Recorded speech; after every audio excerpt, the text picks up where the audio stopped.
meus irmãos e minhas irmãs, que sejamos todos beneficiados com as bênçãos da espiritualidade amiga, para que nossas forças sejam multiplicadas, a nossa fé ampliada, para que saibamos lidar com todas as situações existentes na nossa vida, em especial nesses momentos de sofrimentos que todos nós passamos em decorrência dessa pandemia. Que a paz do Senhor faça morada em nossos corações. A prece dominical, que abre a coletânea de preces contidas em O Evangelho segundo o Espiritismo, numa das suas partes, vem nos colocar o seguinte: Bendito seja teu nome, Senhor, por nos teres ensinado que nossa sorte não está irrevogavelmente fixada depois da morte. Se a nossa sorte não está irrevogavelmente fixada depois da morte, algo acontece depois dessa morte do corpo físico. Se algo acontece após a morte desse corpo físico, algo permanece. E o que permanece é o Espírito Eterno, que fica na erraticidade, ou seja, fica no plano espiritual, mas terá a oportunidade de retornar à carne, de retornar a um outro corpo, a um novo corpo, pelo processo, pelo fenômeno da reencarnação. A gente recorda muito bem a dificuldade de Nicodemos em entender esse fenômeno quando questiona Jesus sobre as questões de como ter acesso ao reino dos céus. E Jesus diz-lhe, ninguém pode ver o reino dos céus se não nascer de novo. E Nicodemos questiona, como nascer de novo? Como alguém pode nascer sendo velho? É claro que não pode entrar pela segunda vez no ventre de sua mãe e renascer. Mas todos os ensinamentos de Jesus apontam para essa possibilidade do fenômeno reencarnatório. Por isso, que nesse momento a gente vai fazer algumas reflexões em torno das questões 166 a 171 de O Livro dos Espíritos.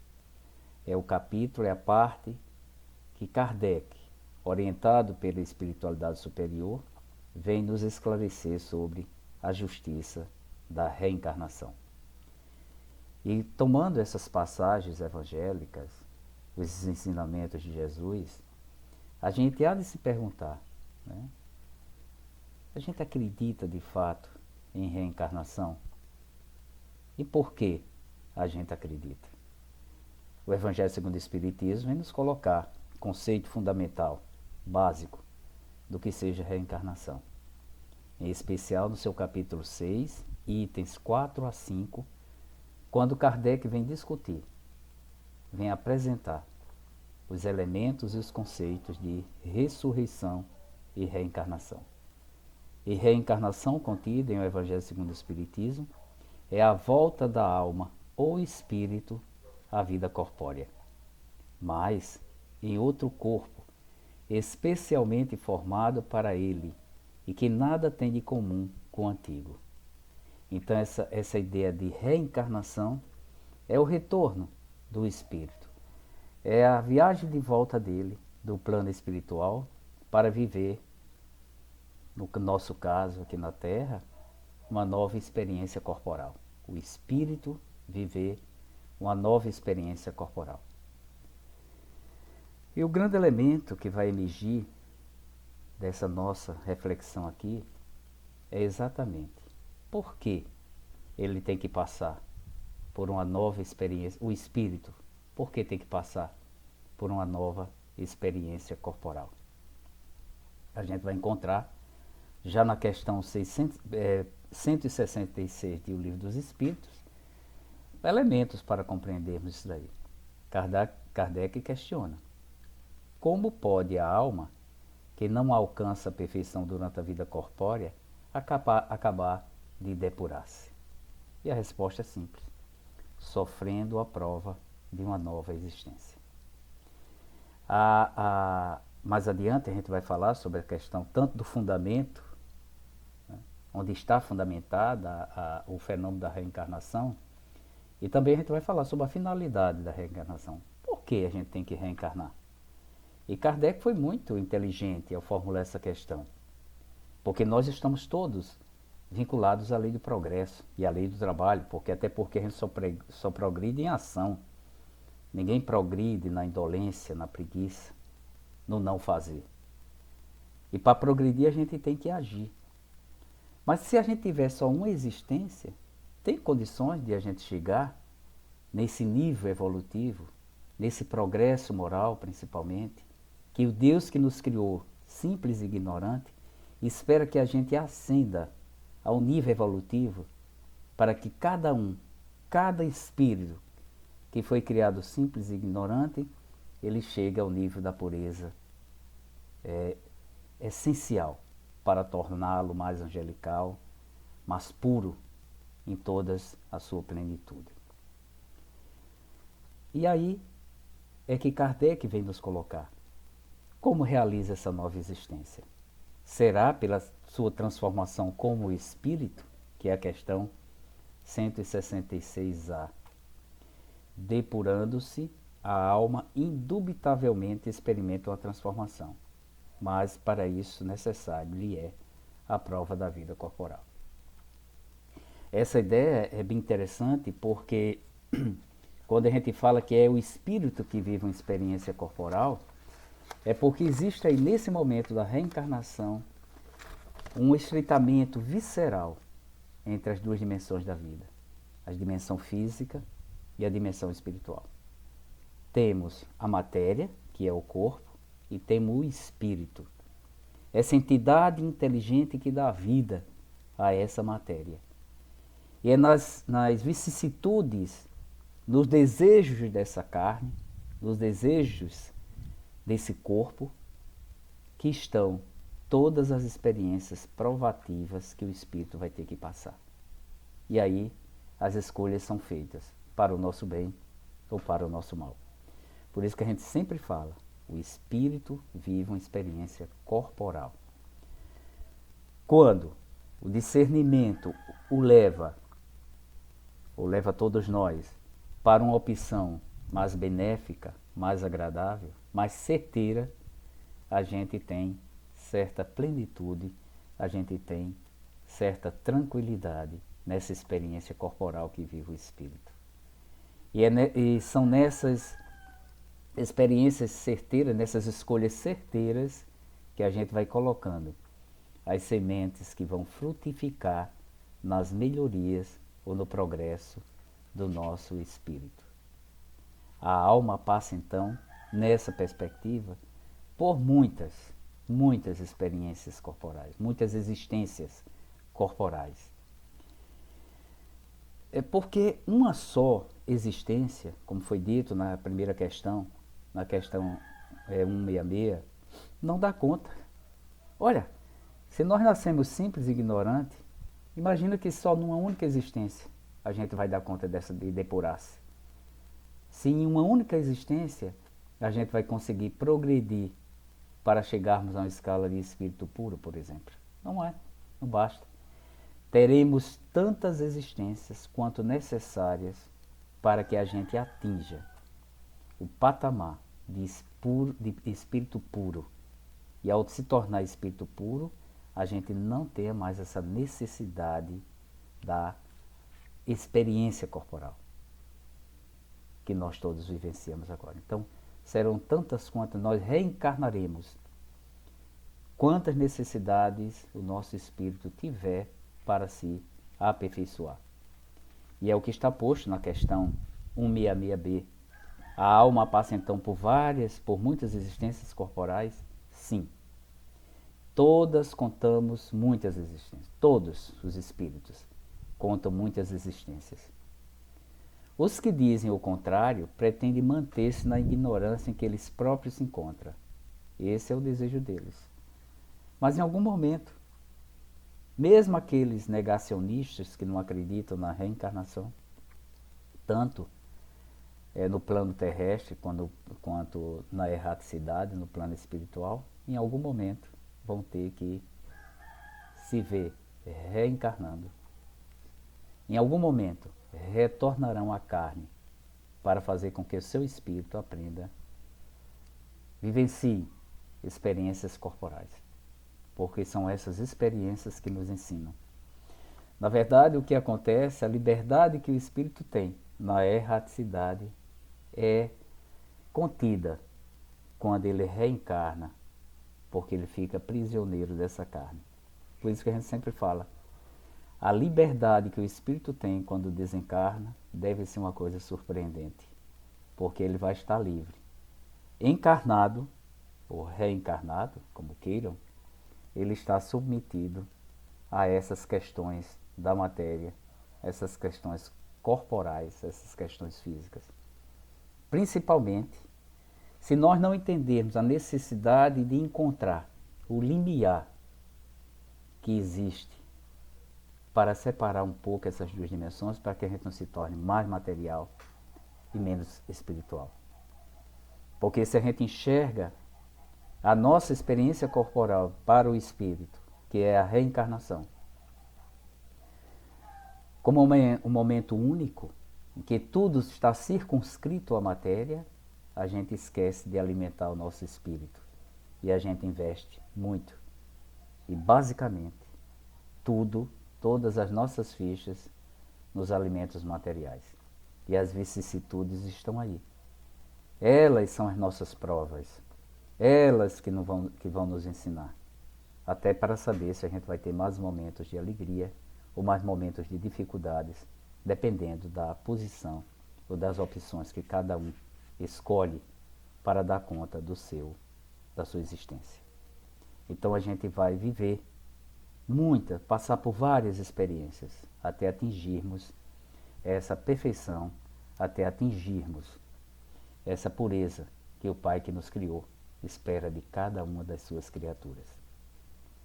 Na questão 166c, Kardec vem trazer elementos sobre, então, a saída desse espírito da carne. Ele reencarnou, mas quando cumprir seu planejamento reencarnatório, quando cumprir ou deixar de cumprir, né?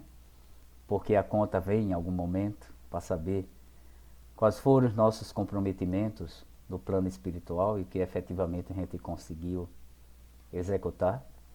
Até porque do mesmo jeito que a gente faz promessas aqui, reencarnado, em carne, a gente também faz promessas lá, quando está sendo elaborado o nosso planejamento reencarnatório. E a exemplo do que acontece aqui, a gente pode cometer nossas falhas, nossos deslizes e não cumprir o que efetivamente a gente prometeu em algum momento lá na espiritualidade. A questão 166c parece resultado desse princípio que a alma, ou seja, do princípio reencarnatório, da necessidade dessas inúmeras existências corporais, que a alma, depois de haver deixado o corpo, toma outro, ou então que reencarna um novo corpo. É assim que se deve entender? E a resposta dos espíritos com uma palavra: evidentemente. Evidentemente. Ele vai reencarnar num novo corpo, o corpo que é configurado a partir das necessidades que ele tem para vivenciar provas que o colocarão diante de situações que pode elevá-lo ou deixá-lo estagnados dessa escala progressiva que existe na evolução dos espíritos. Cada existência nessa perspectiva, cada existência, é uma nova oportunidade que o Pai Maior nos coloca para a gente rever posicionamentos, para a gente rever situações, vivenciar novas aprendizagens e delas nós retirarmos as aprendizagens edificantes para o nosso bem viver. É como se a gente tivesse uma existência, algo ficou ainda incompleto e a gente tenha que retornar para corrigir alguma falha, alguma situação que comprometeu o nosso progresso. Por isso que a gente reencarna. É um pouco do que acontece na educação escolarizada. quando nós, alunos, somos reprovados de um nível escolar para outro. E a gente ficou retido. A gente retorna para a série, para o ciclo escolar anterior, a gente não foi aprovado. A gente retorna para refazer o nosso aprendizado e a gente conseguir essa ascensão para o nível escolar posterior. É uma comparação um pouco esquisita, mas é muito parecido com o que ocorre com o fenômeno da reencarnação. Tivemos uma existência e que algo foi comprometido no desenvolvimento das tarefas que foram previstas, por exemplo, no nosso planejamento reencarnatório. Então a gente retorna a um novo corpo, para uma nova experiência corporal para esse espírito, uma nova existência, para aprender novos talentos e reaprender talentos que porventura a gente deixou equivocados, desequilibrados, ausentes em uma existência anterior. Por isso que é importante a gente refletir sobre em que está fundamentada. Qual é o fundamento da reencarnação? Onde é que está esse fundamento? E a gente recorda exatamente o tema da nossa conversa hoje. Justiça da reencarnação. Justiça da reencarnação. Se existe uma justiça, quem é que está sendo justo para com todos nós? Quem é que está sendo justo para com todos os espíritos? Dando-lhes novas oportunidades para resgatar e reparar culpas ou deslizes passados. É aí que a gente vai encontrar no Espiritismo a ideia de justiça da reencarnação centrada no Criador de todos nós. Em resposta dada pelos espíritos superiores a Kardec, encontramos na questão 171 de O Livro dos Espíritos a afirmação de que a ideia da reencarnação está fundamentada na justiça de Deus e na revelação. Visto que todos os espíritos tendem para a perfeição e Deus lhes faculta os meios de alcançá-la, proporcionando-lhes as provações da vida corporal. Por isso que é importante a gente mergulhar nessa questão 171, porque é a justiça divina se manifestando para nós. Na plenitude da sua bondade, para dar mais uma nova oportunidade, para que cada espírito se reencontre com seu mundo passado, recupere questões que ficaram pendentes, resgate e repare situações equivocadas de suas existências pretéritas, de suas existências passadas.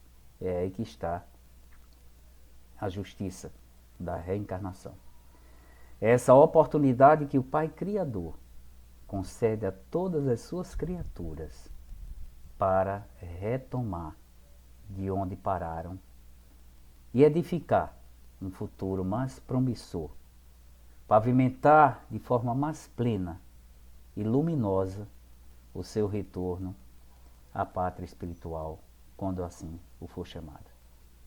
E basicamente a questão 171 vem tratar dessa justiça da reencarnação, em que a questão fundamental é essa, em que se funda o dogma da reencarnação. A resposta é um pouco longa, e mais longa é o comentário de Kardec sobre essa questão. Mas a resposta inicial vem nos dizer que é Deus, é na justiça de Deus e na revelação. Pois incessantemente repetimos, isso palavras dos Espíritos. O bom Pai, olha que interessante, onde está a justiça, o Criador manifestando-se através das oportunidades postas para seus criaturas. O bom Pai deixa sempre aberta a seus filhos uma porta para o arrependimento, Não te diz a razão que seria injusto privar, não te diz a razão que seria injusto privar para sempre da felicidade eterna todos aqueles de quem não dependeu ou melhorasse? Não são filhos de Deus todos os homens? Só entre os egoístas se encontra a iniquidade, o ódio implacável e os castigos sem remissão. A justiça reencarnatória, essa concessão divina do Pai Criador para todos nós, é mostrar que Ele, um Pai bondoso, permite que, ao termos essas possibilidades de novas existências, a gente resgate e repare nossas culpas passadas, nossos débitos passados, os equívocos que cometemos em existências anteriores. É aí que está a justiça divina. Mas aí a gente pode perguntar, tá, como pensar em justiça divina diante de tantas injustiças no mundo? Como pensar?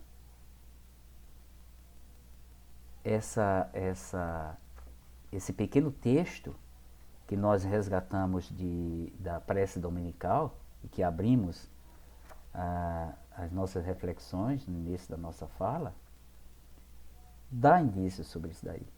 Por que existe, então, se Deus é tão justo, por que existe tantas injustiças do mundo? As injustiças que nós percebemos não são de Deus, são interpretações nossas. Porque nós somos movidos pelas ideias materialistas, de ver essas injustiças extremas, em pessoas extremamente ricas, pessoas extremamente pobres, pessoas alegres, pessoas sofredoras, pessoas fisicamente bem constituídas, pessoas com anomalias físicas, pessoas com a visão maravilhosa, pessoas cegas. Isso a gente chama de injustiças. É o nosso olhar materialista. Mas o olhar de Deus não. A justiça está posta. O que a gente é, o que a gente traz, são frutos das nossas necessidades para orientar essa nossa experiência corporal para o espírito. A gente é que esquece de perguntar, meu Deus, que fez essa criatura para vir em uma nova existência com essa expiação, com essa prova tão pesada, com esse fardo para nós tão pesado, tão pesado. Porque a gente tem sempre algo a resgatar e a reparar. E a prece dominical, ao dizer que bendito seja teu nome, Senhor, por nos teres ensinado que nossa sorte não está irrevogavelmente fixada depois da morte, ou seja, a vida continua na outra vida, vem complementar e falar sobre essas supostas injustiças que a gente percebe. Encontraremos em outras existências os meios de resgatar e reparar nossas culpas passadas, de cumprir nova vida o que não podemos fazer nesta para nosso progresso. Assim se explicam, afinal, todas as anomalias aparentes da vida. É a luz que se projeta sobre o nosso passado e o nosso futuro, sinal evidente da tua justiça soberana e da tua infinita bondade. Então as injustiças contam para nós. Somos nós que interpretamos dessa forma. Mas não é verdade, são reflexos da justiça de Deus, dando oportunidade para todos nós, resgatarmos e repararmos as nossas culpas passadas, de cumprir nova vida o que não podemos fazer em outras anteriores, para que a gente progrida. Então, o que a gente chama de injustiça, na verdade, é a justiça de Deus. Por isso que tantas diversidades, tantos sofrimentos, tantas diferenças nas condições de vida. E a gente há de se perguntar o que a gente fez em vidas passadas para estar passando por aquilo que a gente está passando. E se perguntar sempre, o que é que eu tenho que aprender com isso? E a resposta é progredir. Mesmo nas situações adversas, ter a capacidade exercitar duas virtudes essenciais para a superação: a obediência e a resignação, para tirar de cada situação as aprendizagens edificantes para o nosso bem-viver. Remontar as causas do sofrimento, remontar as causas daquilo que a gente está passando, para discernir sobre essa situação e, agindo sobre a causa, a gente eliminar os seus efeitos e sair cada um vitorioso dessas condições ou dessa condição. Aí está a justiça da reencarnação. É Deus agindo, concedendo-nos mais uma oportunidade para o progresso. E a finalidade da reencarnação é basicamente levar todos nós ao melhoramento. O fim objetivado da reencarnação para os espíritos superiores pode ser resumido no seguinte esclarecimento: expiação, melhoramento progressivo da humanidade. Sem isto, onde há justiça? Olha só o que os espíritos, na resposta, questionam. Se não houvesse essa reencarnação, onde estaria a justiça divina? No meio de tantas pessoas benevolentes, tem os malfeitores. E se a vida não continuasse em outra dimensão, que nos prepara para retornar, qual sentido então teria? Seriam tratados todos por igual? Então quem fez o mal vai ser beneficiado, porque quem fez o bem às vezes é prejudicado?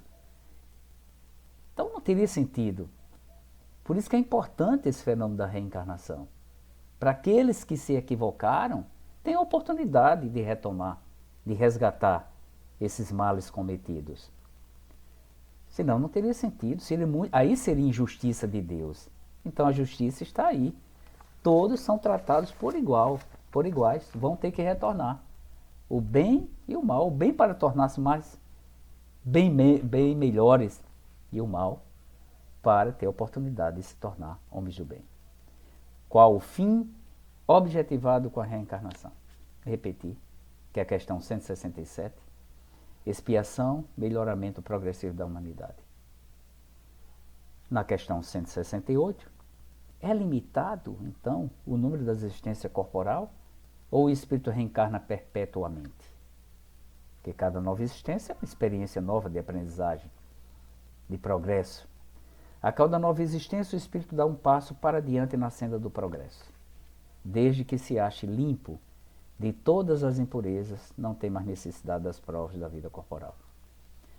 Então, nessa escala do progresso espiritual, quando o espírito torna-se espírito puro, ele não vai mais passar por essa prova da vida corporal. E todos nós chegaremos lá, dependendo da forma que cada um encare cada existência, como uma escola de aprimoramento, que faz com que, ao sair de cada existência, a gente retorne à casa do Pai bem melhores do que quando aqui cada um de nós chegou para a experiência corporal desse espírito.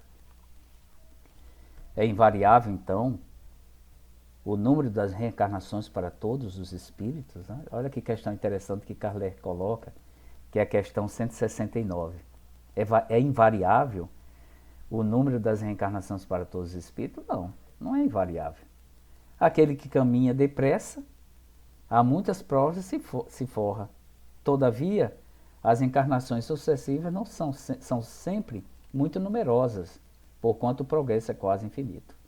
Então a gente tem que bem aproveitar as nossas novas existências para o nosso melhoramento e para o nosso bem proveito, para transformar em cada existência num bem viver progressivo que nos leve ao seio de Deus. Por fim, meus irmãos, Deus lhes impõe a todos nós a encarnação com o fim de fazê-los chegar à perfeição, fazer todos nós chegarmos à perfeição. E essa ideia é interessante, ela é uma tese forte, porque uma só existência corporal é manifestadamente insuficiente para o espírito adquirir todo o bem que lhe falta e eliminar o mal que lhe sobra. para cada nova existência de permeio à matéria, ou seja, a cada existência em que o espírito vem passar por experiências corporais, entra o espírito com o cabedal adquirido nas anteriores. A gente não perde nossos talentos, embora tenha o esquecimento do passado, mas ficam latentes em nós tudo isso que nós vivenciamos em experiências pretéritas, em aptidões, conhecimentos intuitivos, inteligência e moralidade. Cada existência é, assim, um passo avante no caminho do progresso. Por isso que é importante considerar que o estado corporal ele é transitório e passageiro. É no estado espiritual, sobretudo, que o espírito colhe os frutos do progresso realizado pelo trabalho da encarnação, ou da reencarnação. É também nesse estado, ou seja, de espírito, que se prepara para novas lutas e toma as resoluções que há de pôr em prática na sua volta à humanidade, que é a reencarnação. Por isso que o espírito vive essa experiência corporal, porque o corpo perece, o corpo fica, o espírito se liberta e retorna à pátria espiritual para os novos desafios, para os novos planejamentos, para as revisões da existência que acabou de deixar, para planejar uma nova existência a partir das suas necessidades, sobre o que fez ou sobre o que deixou de ser feito na existência que acaba de ser encerrada. Por fim, meus irmãos e minhas irmãs, na questão 170, para fechar nossa reflexão, Kardec pergunta: o que fica sendo espírito depois da sua última existência, da sua última encarnação? Espírito bem-aventurados, puro espírito. Essa é a ideia da justiça divina, a justiça da reencarnação. Quer que a cada nova reencarnação, que a gente bem aproveite essas reencarnações, para quando chegar o momento de vivenciarmos, de experienciarmos a nossa última encarnação, a gente seja bem-aventurado, seja espírito puro, que não precise mais dessa roupagem corporal que nos aprisiona e que nos coloca a provas a partir de tantos desejos, tantas vicissitudes, tantos chamados que colocam em prova o próprio espírito. Todos os espíritos, meus irmãos e minhas irmãs, tendem para a perfeição e Deus lhes faculta os meios de alcançá-la, proporcionando-lhes as provações da vida corporal. Sua justiça, porém, lhes concede realizar em novas existências o que não puderam fazer ou concluir numa primeira prova. Por isso que a gente vai reencarnar tantas vezes necessárias a atingirmos essa pureza que o Pai Criador espera de todas as suas criaturas. Eis a justiça da reencarnação. E por fim, fica uma questão fundamental. Faz alguma diferença em sua vida acreditar na reencarnação? Por quê? Guarde no Jesus muita luz, saúde e paz.